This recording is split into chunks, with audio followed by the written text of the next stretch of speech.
Alright guys, it is about 5 minutes till 2 o'clock and the batteries didn't hit 100%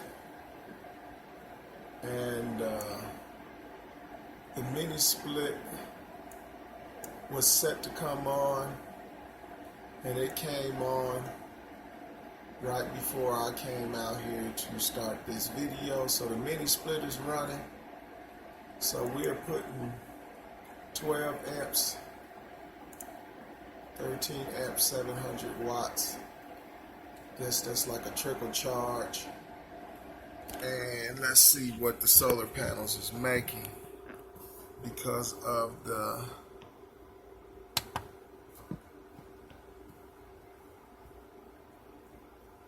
we got a load of 23%, 570 watts on L2, 565, 21% on L1. Solar panels is putting out 1,310 watts.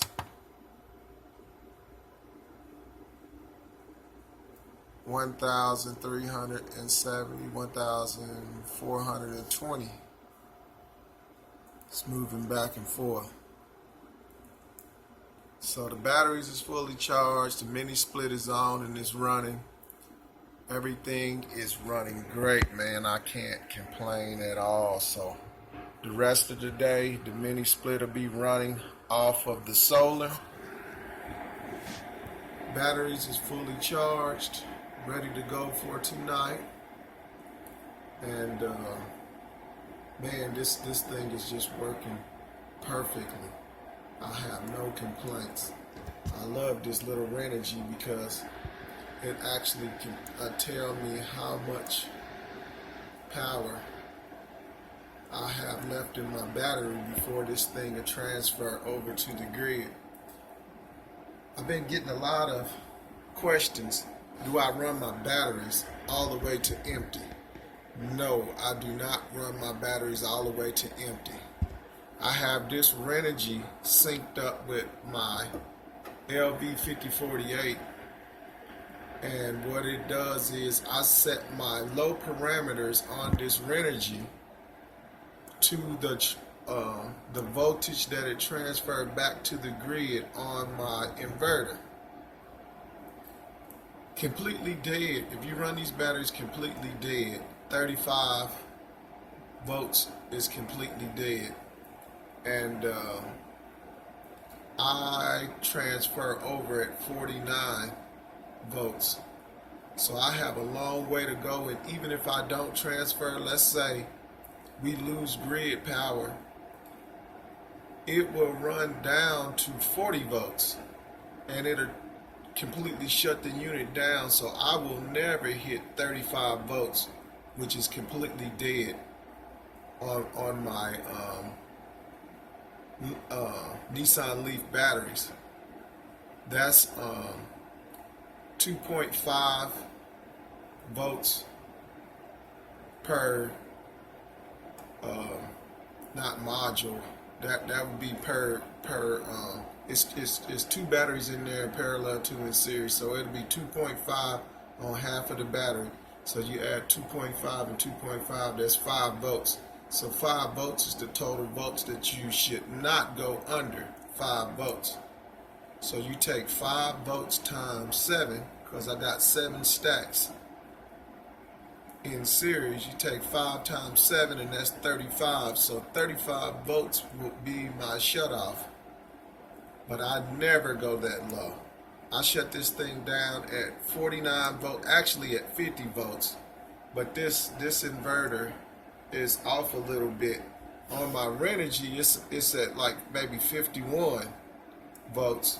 But on this LV5048, my master unit, for some reason the voltage is off between this LV51 and my new the Renogy and my new LV5048 inverter. These two here, this one See that? 57.2. That's reading a little bit more. It's reading 57.4. I guess that's because this is still giving these batteries a little trickle charge. Normally, this one and this one is reading the same. But come down here and look at this one.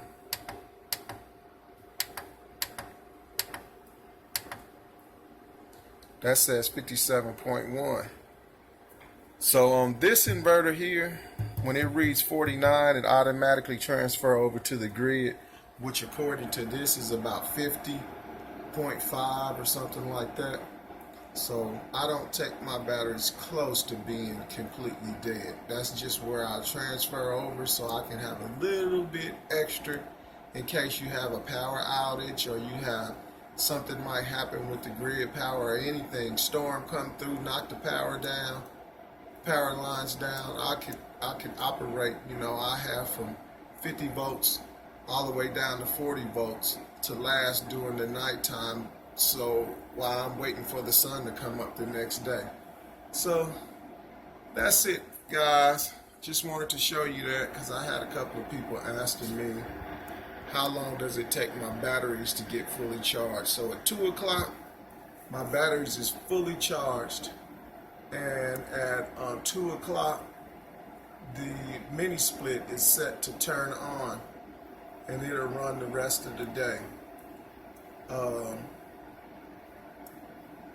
Other than that, I think I done answered all the questions that was asked of me. Anything you want to know, just leave it in the comment. I'll try to get it in the video, or I will send you a message. All right, thanks. Have a good one.